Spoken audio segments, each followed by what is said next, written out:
Hello, denizens. As you know, your former network executive likes to contemplate universal truths.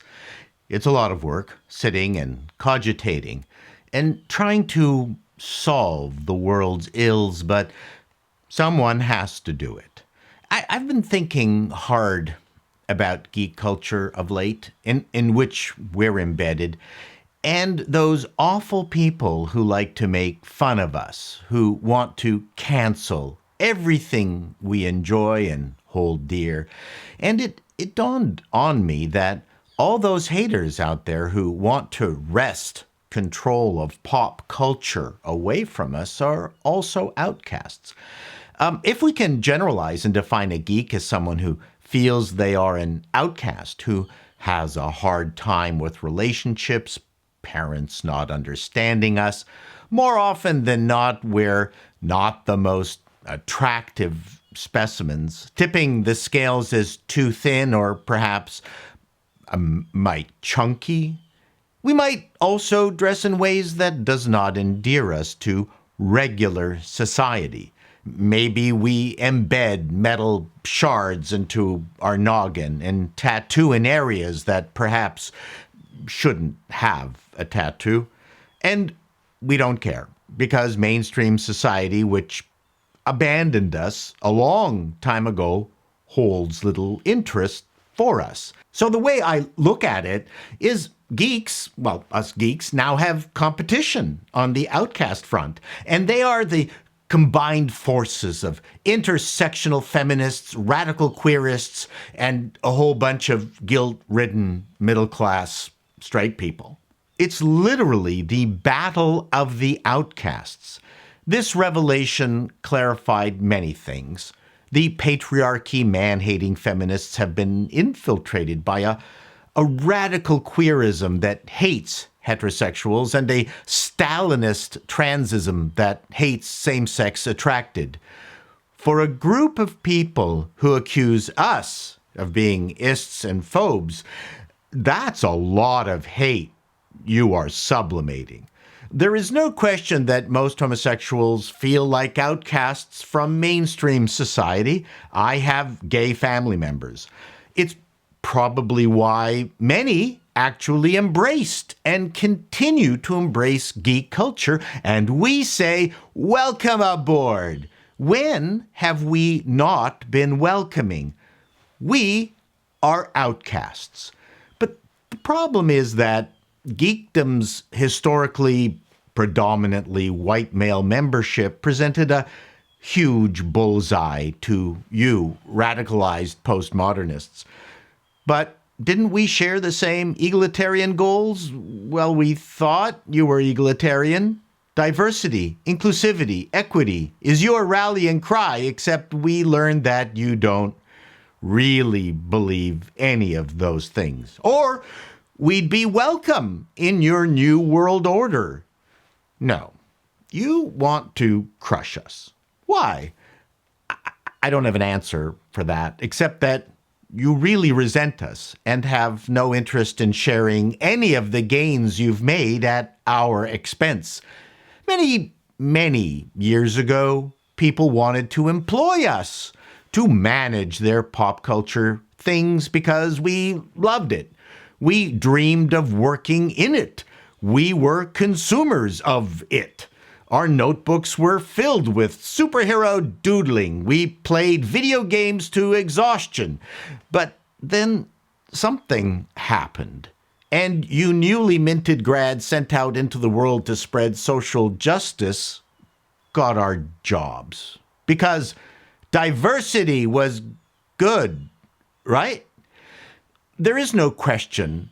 Mostly behind-the-scenes comics, gaming, fantasy, superhero productions needed more diversity. But the corporations didn't hire diverse versions of us, people who loved the same things.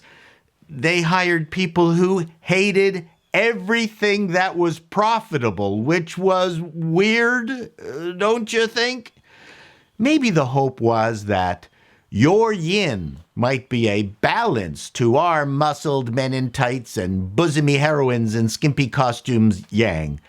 And now we have intersectional comic books, TV shows, movies, and games that, shockingly, nobody wants. Which has only made you angrier. And your solution is to make even more stuff that nobody wants. It reminds me of a management consultant joke where two country bumpkins buy a truck and then drive around the farms to find something to sell. They find bales of hay for $2 a bale. They start selling them for $2 a bale, and they sell tons. But after a few months, they realized they weren't making any money, but didn't know why. So they hired a management consultant who charged them $100,000, whose recommendation was they needed to buy a bigger truck. Yes, that's what the infested pop culture businesses are doing. Don't make better product, buy bigger trucks. Your failures are piling up like gender-swapped heroes.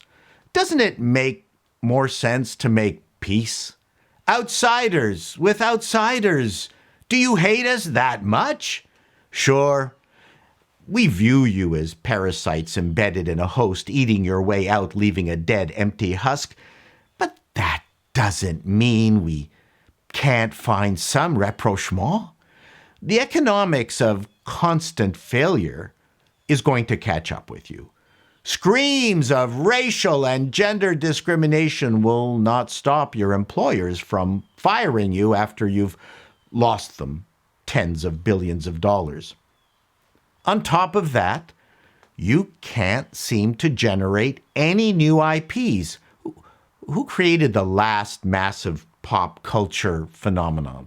J.K. Rowling? Oh, sorry, didn't want to cause you literal violence.